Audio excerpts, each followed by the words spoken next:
Good morning and welcome to your Friday reading lesson. This afternoon we are going to make start off with as our starter. We're going to make some compound words. So pause the screen and have a go at using these words that are over here to make some new compound words. Compound words are words which have two words and put them together and they make a new word. So blue, the colour, bells, what we ring. Put them together, you make bluebells, which is a type of flower.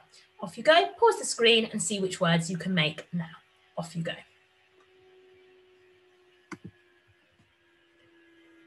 Okay, fantastic, well done. We're now going to go through the answers. If you've got them right, you can mark them right. And in that way, you don't need to send them to the Year 2 email because you can self-mark them yourself. So we've got bull and frog. So a bull, we know, is a male cow, and we've got a frog, little creature, and we put them together and make a bullfrog, a type of frog. Butter, we put in cakes and on toast, and a cup, what we drink out of. Together, they'll make a buttercup, a flower. Butter, again, and a fly this time, butterfly.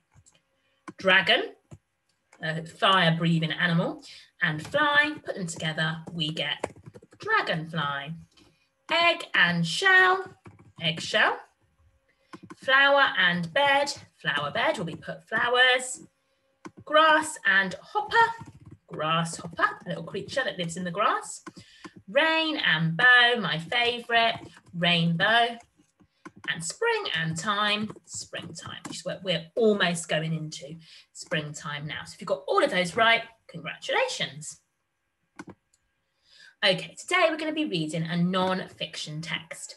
So to start with, let's sort out these features, so all of these features that we've got over here, into whether they're a feature of fiction texts, so stories that are not real, make-believe, and non-fiction, which is real information. So read these features and decide if they're fiction or non-fiction.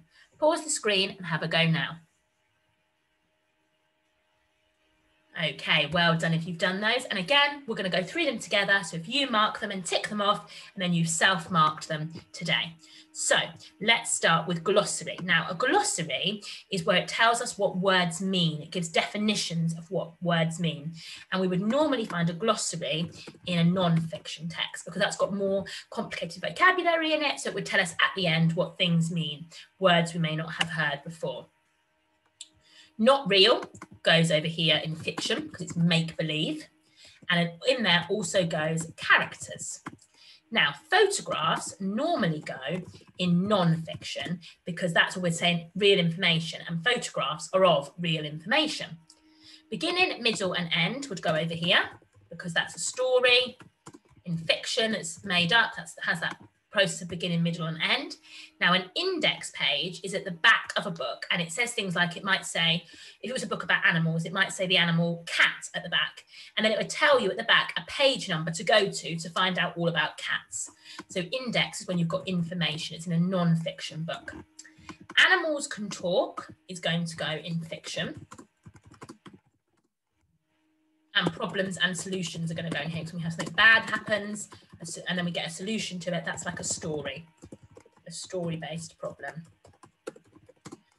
Okay, problems and solutions. Facts are going to go over here in non-fiction. Setting would go over here in a fiction text. So setting is where it takes place, where it happens. Contents page is non-fiction. That's the beginning of the book that tells you what page to turn to. So it says all the different titles of the different pages and what number they are. Should be read in order is fiction. Okay, so in order is fiction. And the reason why non-fiction doesn't have to be in order is because there might be a page about dogs and the next page is about cats. And you could read the one about cats. It doesn't affect the one about dogs. But when you're reading a story, you have to read it in order. Headings and subheadings go over here. Does not need to be read in order goes here. Need to be in order. Labels would go over here because they'll be labelling real things. Gives information would go over here because it's telling us facts. Over here would be tells a story. Tells a story. And illustrations, drawings would probably go more in a story one because you can read it for fun because it's more like make-believe. Read for fun would go in the story one. Depends really. If you prefer non-fiction, it would have, but normally for funny and things like that. And a diagram would probably go in non-fiction. Okay, so well done if you got all of those right. And if you need to do any editing, do so now. Well done. Okay, so this afternoon we are going to read a non-fiction text, and it's very similar to those features that we spoke about. It's got all of these different things in it, and we're going to be reading it. If you would like to read it on the screen with me or listen to me read it, you can. If not, you can find it in Teams under resources too. And also when you do the quiz about it in a little while, then you can also answer the questions. It's got a picture of the text on there for you, like you had yesterday for the newspaper. So this links really nicely to our vocab we've been doing this week, because it's all about habitats. And in vocab, we will learn scientific words about habitats. So let's go. The title is Habitats, and then we've got these subheadings, smaller habitats that ask questions, and then the writing is going to answer them and give us information. So first one, what is a habitat?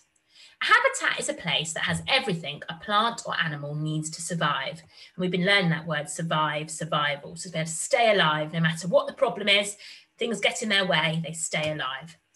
There must be food and water because all life needs that. Even a desert has some water if you know where to look. And there's a picture over here of a desert, you can see. They haven't put a caption there, but probably it's in this section. We know it's a desert. There should also be shelter, or we've learned shelter, a place that keeps us safe, keeps off the rain, protects us from things. To keep the animals safe, and the land must be able to support new life, supporting, helping it stay alive, keeping it alive. That does not mean that the habitat is totally free of risk. Think about what risk means. It doesn't mean it's totally free of risk. A habitat will have risk. In order to feed all the creatures that live there, some plants will be in danger of being eaten. So that's what a risk is, okay. What matters is there will always be many more left to keep making new life. So as long as not all of the plants are eaten and not all of the animals are eaten, new seeds and new animals will be able to be reproduced and grow. In any case, everything that lives there will have found a way to adapt, to change themselves to the condition and make themselves and their body work. And over time, their creature will have become like that, will have changed it. So people often say that because we spend so much time on our phones, will our fingers and thumbs change in thousands and thousands of years' time because we've been using our phones?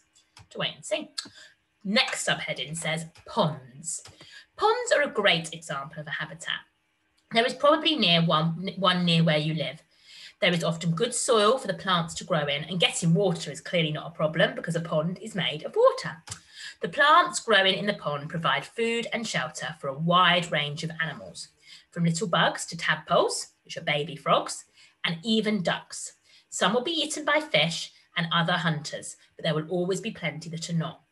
The fish might in turn offer regular meals for other animals, such as kingfishers or otters.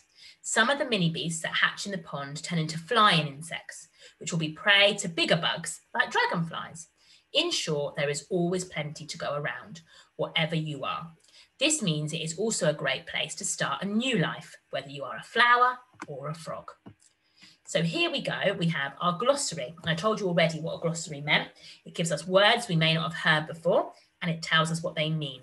So we've got survive, keep living. Okay, so survive means to keep living, to not die. Desert, an area that gets very little rain. Adapt, which we talked about, which means make changes. They make changes to their body and to themselves to be able to live in the environment. And conditions is the state of the environment, the state of the place, the state of the nature. Okay, well done. So you can download this on resources and answer it on paper, but what I would encourage most of you to do is I've created a quiz all about this text on Teams for you to answer. So the best thing might be to do is to download the reading part, read it, and then you've got the quiz to do. Or if I have inserted pictures of the quiz, so if you can read it on the screen, it's there as well. But have a go. I'm not going to do one with you because today is independent reading day on a Friday, but have a go at these questions, have a go at the answers, and I look forward to seeing your results. Have a wonderful weekend, Year 2. I am so, so, so proud of you and how much all of you have worked so hard. You're doing so well on Teams and our engagement levels are creeping up every single week. I'm so happy and I'm so proud of you. So keep it up today. Keep doing the quizzes, keep doing the assignments, and I so look forward to seeing you soon. All right, take care for now. Bye.